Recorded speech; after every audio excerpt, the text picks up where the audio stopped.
और आज शहर के दत्तात्रेय मंदिर के अध्यक्ष शंकरलिंग शिवाचार्य महास्वामी ने आज मीडिया से बात की और कहा कि 10/12/2024 को 4 दिनों तक चलने वाले दत्तात्रेय यात्रा महोत्सव के अवसर पर 1111 जोड़े माता पिता ने चरण पूजा कार्यक्रम होने वाला है। 8/12/2024 से 12/12/2024 तक दिन।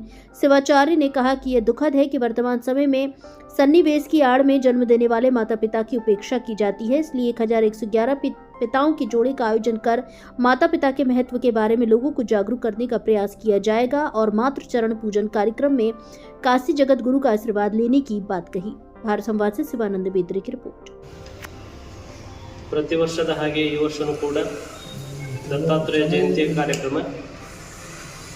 ಈ ಒಂದು ಕಾರ್ಯಕ್ರಮ ಡಿಸೆಂಬರ್ 8ರಿಂದ 15ವರೆಗೂ ನಡೆಯುವಂತಹ ಕಾರ್ಯಕ್ರಮ. ಈ ನಡುವಿನ 8ರಿಂದ 15 ನಡೆಯುವ ಕಾರ್ಯಕ್ರಮದಲ್ಲಿ 10ನೇ ತಾರೀಕು ಒಂದು ವಿಶೇಷವಾಗಿರ್ತಕ್ಕಂಥ ಕಾರ್ಯಕ್ರಮವನ್ನು ನಾವು ಇಟ್ಟುಕೊಂಡಿದ್ದೇವೆ. ಅದು ವಿಶೇಷವಾಗಿರ್ತಕ್ಕಂಥ ಕಾರ್ಯಕ್ರಮ ಅಂತಂದರೆ 1111 ತಂದೆ ತಾಯಿಗಳ ಪಾದ ಪೂಜೆ ಅಂತಕ್ಕಂಥ ಕಾರ್ಯಕ್ರಮವನ್ನು ಇಟ್ಟುಕೊಂಡಿದ್ದೇವೆ. ಇದು ಬೀದರ್ ಜಿಲ್ಲೆ ಮತ್ತು ಗುಲ್ಬರ್ಗ ಜಿಲ್ಲೆಯಲ್ಲಿ ವಿಶೇಷವಾಗಿರ್ತಕ್ಕಂಥ ಒಂದು ಕಾರ್ಯಕ್ರಮ. ಯಾಕೆ ಇದು ಕಾರ್ಯಕ್ರಮವನ್ನು ನಾವು ಹಮ್ಮಿಕೊಂಡಿದ್ದೇವೆ ಅಂತಂದರೆ, ಈಗಿನ ಒಂದು ಕಾಲಮಾನದಲ್ಲಿ ತಂದೆ ತಾಯಿಗಳ ಮತ್ತು ಮಕ್ಕಳ ಒಂದು ಸಂಬಂಧ ದೂರ ಆಗ್ತಾ ಇದೆ. ತಂದೆ ತಾಯಿಗಳು ಒಂದು ಕಡೆ, ಮಕ್ಕಳು ಒಂದು ಕಡೆ. ಅವರಿಗೆ ಕೊಡ್ತಕ್ಕಂಥ ಮಾನ ಸನ್ಮಾನ ನಾವು ಕೊಡ್ತಾ ಇಲ್ಲ. ಅವರಿಗೆ ಕೊಡ್ತಕ್ಕಂಥ ಒಂದು ಕೀರ್ತಿ ಆಗಲಿ, ಅವರಿಗೆ ಮಾಡ್ತಕ್ಕಂಥ ನಾವು ಒಂದು ಸತ್ಕಾರ ಆಗಲಿ ನಾವು ಮರಿತಾ ಇದ್ದೇವೆ. ಅದಕ್ಕಾಗಿ ಅದು ಪುನಃ ತಂದೆ ತಾಯಿಗಳ ಮೇಲೆ ನಾವು ಒಂದು ಪ್ರೀತಿಯನ್ನು ತೋರಿಸೋದಾಗಿರ್ಬೋದು, ತಂದೆ ತಾಯಿಗಳಿಗೆ ನಾವು ಕೊಡ್ತಕ್ಕಂಥ ಭಕ್ತಿ ಆಗಿರ್ಬೋದು, ಅದು ಮತ್ತೆ ಬರಲಿ. ಒಂದು ಜಾಗೃತಿಯ ಒಂದು ಕಾರ್ಯಕ್ರಮವನ್ನು ನಾವು ಎಲ್ಲ ಕಡೆನೂ ಹೇಳ್ತಾ ಇದೊಂದು ಜಾಗೃತಿಯ ಕಾರ್ಯಕ್ರಮವನ್ನು ಮಾಡ್ತಾ ಇದ್ದೇವೆ. ಬಹಳಷ್ಟು ಜನನು ನಮ್ಗೆ ಕೇಳಿದ್ರು, ಇದ್ಯಾಕೆ ಇಟ್ಟಿದ್ರಪ್ಪ ಅವ್ರೆ ಅಂತ ಹೇಳಿ. ನಾವೆಲ್ಲ ಕಡೆನೂ ಹೋಗ್ತೀವಿ, ಕಾಶಿ ಹೋಗ್ತೀವಿ, ರಾಮೇಶ್ವರ ಹೋಗ್ತೀವಿ, ಎಲ್ಲ ಕಡೆನೂ ತೀರ್ಥಕ್ಷೇತ್ರಗಳಿಗೆ ಹೋಗ್ತೀವಿ. ಆದರೆ ಮನೆಯಲ್ಲಿರ್ತಕ್ಕಂಥ ತಂದೆ ತಾಯಿನೇ ದೇವರಂತ ಹೇಳಿ ಅವ್ರ ಪಾದ ಪೂಜೆಯನ್ನು ಮಾಡೋದು ಬಿಟ್ಟು, ಅವರಿಗೆ ಗೌರವ ಸಮರ್ಪಣೆಯನ್ನು ಮಾಡೋದು ಬಿಟ್ಟು ನಾವೆಲ್ಲ ತೀರ್ಥಕ್ಷೇತ್ರವನ್ನು ಮಾಡಿದ್ರು ಕೂಡ ಅದು ವ್ಯರ್ಥ. ಮನೆಯಲ್ಲಿರ್ತಕ್ಕಂಥ ತಂದೆ ತಾಯಿಗಳನ್ನೇ ಬಿಟ್ಟು ಎಲ್ಲ ತೀರ್ಥಕ್ಷೇತ್ರ ಮಾಡಿದ್ರೆ ಉಪಯೋಗ ಇಲ್ಲ.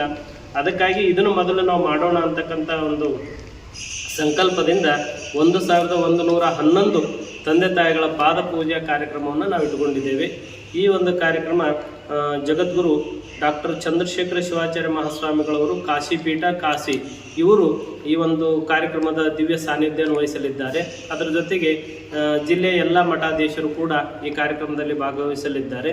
ಅದರ ಜೊತೆಗೆ ಮತ್ತು ಬೀದರ್ ಜಿಲ್ಲೆಯ ಶಾಸಕರು ಮತ್ತು ಎಲ್ಲ ಗೌರವಾನ್ವಿತ ಮುಖಂಡರೆಲ್ಲರೂ ಈ ಕಾರ್ಯಕ್ರಮದಲ್ಲಿ ಭಾಗವಹಿಸಲಿದ್ದಾರೆ. ಇದು ಬಹಳ ವಿನೂತನವಾಗಿರ್ತಕ್ಕಂಥದ್ದು, ವಿಶೇಷವಾಗಿರ್ತಕ್ಕಂಥ ಒಂದು ಕಾರ್ಯಕ್ರಮವನ್ನು ನಾವು ಇಟ್ಟುಕೊಂಡಿದ್ದೇವೆ. ಅದಕ್ಕಾಗಿ ಈ ಕಾರ್ಯಕ್ರಮ ಬಹಳ ಅದ್ದೂರಿಯಿಂದ ಆಗಬೇಕಾಗಿದೆ. ಈ ಕಾರ್ಯಕ್ರಮದಲ್ಲಿ ಸಾಮಾನ್ಯವಾಗಿ 8 ದಿನದಿಂದ ನಾವೆಲ್ಲ ಕಡೆನೂ ಜಾಗೃತಿ ಒಂದು ಕಾರ್ಯಕ್ರಮವನ್ನು ಮೂಡಿಸ್ತಾ ಇದ್ದೇವೆ, ಹೋಗ್ತಾ ಇದ್ದೇವೆ. ಎಲ್ಲರ ಒಂದು ಸಹಕಾರ ಬಹಳ ಮೆಚ್ಚುಗೆಯಾಗಿದೆ. ಎಲ್ಲರೂ ಕೂಡ ಬಹಳ ಒಳ್ಳೆಯ ಕೆಲಸವನ್ನು ಮಾಡ್ತಾ ಇದ್ದಾರೆ. ಅಪ್ಪರು ಇದು ಬಹಳ ಅವಶ್ಯಕತೆಯಾಗಿದೆ. ಅದಕ್ಕಾಗಿ ಇದು ಕಾರ್ಯಕ್ರಮ ಮೇಲಿಂದ ಮೇಲೆ ಆಗಬೇಕು ಅಂತಕ್ಕಂಥ ಮಾತನ್ನು ಎಲ್ಲರೂ ಕೂಡ ತಮ್ಮ ಅಭಿಪ್ರಾಯವನ್ನು ವ್ಯಕ್ತಪಡಿಸಿದ್ದಾರೆ. ಅದಕ್ಕಾಗಿ ಈ ಕಾರ್ಯಕ್ರಮ ಈಗ 8 ದಿನದಿಂದ ನಾವೆಲ್ಲ ಹಳ್ಳಿಗಳಿಗೂ ಹೋಗಿ ಪ್ರಚಾರವನ್ನು ಮಾಡ್ತಾ ಇದ್ದೇವೆ. ಆ ಪ್ರಚಾರಕ್ಕೆ ಜನರ ಒಂದು ಸ್ಪಂದನ, ಸ್ಫೂರ್ತಿ ಬಹಳಷ್ಟು ಸಿಕ್ಕಿದೆ. ಅದನ್ನು ನೋಡಿದಾಗ ಕೂಡ ನಮಗೆ ಬಹಳ ಆನಂದ ಆಗಿದೆ. ಅದಕ್ಕಾಗಿ ಮೊಟ್ಟ ಮೊದಲನೇದಾಗಿ ಈ ಕಾರ್ಯಕ್ರಮ ನಮ್ಮ ಬೀದರ್ ಜಿಲ್ಲೆ, ಕಲ್ಯಾಣ ಕರ್ನಾಟಕದಲ್ಲೇ ಮೊಟ್ಟ ಮೊದಲನೇದಾಗಿ ಇಂಥ ಕಾರ್ಯಕ್ರಮವನ್ನು ದೊಡ್ಡ ಮಟ್ಟದಲ್ಲಿ, ಸಣ್ಣ ಮಟ್ಟದಾಗ ಯಾರು ಮಾಡಿರ್ಬೋದು, 1111 ತಂದೆ ತಾಯಿಗಳ ಪಾದ ಪೂಜೆ ಅಂತಕ್ಕಂಥದ್ದು ಕಲ್ಯಾಣ ಕರ್ನಾಟಕದಲ್ಲಿ ಅದು ಮೊಟ್ಟ ಮೊದಲನೇದು ಅಂತಕ್ಕಂಥ ಒಂದು ಹೆಮ್ಮೆಯ ವಿಷಯವನ್ನು ಕೂಡ ನಾವು ಇಲ್ಲಿ ಹೇಳಬೇಕಾಗಿದೆ. ಇಂಥ ಒಂದು ವಿಶೇಷ ಕಾರ್ಯಕ್ರಮ ನಾವು ಬೇರೆ ಕಾರ್ಯಕ್ರಮ ಮಾಡೋದಕ್ಕಿಂತ ಇಂಥ ಒಂದು ಜಾಗೃತಿಯ ಒಂದು ಕಾರ್ಯಕ್ರಮವನ್ನು ಮಾಡಿಸಿದಾಗ ಮಕ್ಕಳಲ್ಲಿ ಇದು ಏನಾಗ್ತದೆ ಅಂತಂದ್ರೆ, ಹೌದು ನಿಜವಾಗ್ಲೂ ತಂದೆ ತಾಯಿಗಳೇ ದೇವರಂತ ಹೇಳಿ ತಿಳಿದು ಅವರಿಗೆ ಆಧಾರ, ಸತ್ಕಾರ, ಸನ್ಮಾನವನ್ನು ಕೊಡ್ತಕ್ಕಂಥ ಒಂದು ಕಾಲ ಬರಲಿ ಅಂತಕ್ಕಂಥ ಒಂದು ಅವರಲ್ಲಿ ಮನಸ್ಸಿನಲ್ಲಿ ಕೂಡ ಇಂಥ ಒಂದು ಜಾಗೃತಿ ಮನೋಭಾವನ ಮೂಡಲಿ ಅಂತಕ್ಕಂಥ ಒಂದು ಆ ಭಾವನೆಯನ್ನು ಇಟ್ಕೊಂಡು ಇಂಥ ಒಂದು ಕೆಲಸವನ್ನು ಕಾರ್ಯಕ್ಕೆ ನಾವು ಕೈಗೊಂಡಿದ್ದೇವೆ. ಅದಕ್ಕಾಗಿ ಇದಕ್ಕೆಲ್ಲದೂ ಪ್ರಚಾರ ಜೊತೆಗೆ ಪತ್ರಿಕಾ ಮಾಧ್ಯಮದಿಂದ ಪ್ರಚಾರ ಇನ್ನಷ್ಟು ಜಾಸ್ತಿ ಮಟ್ಟದಲ್ಲಿ ಆಗಬೇಕಾಗಿದೆ. ಯಾಕಂತಂದ್ರೆ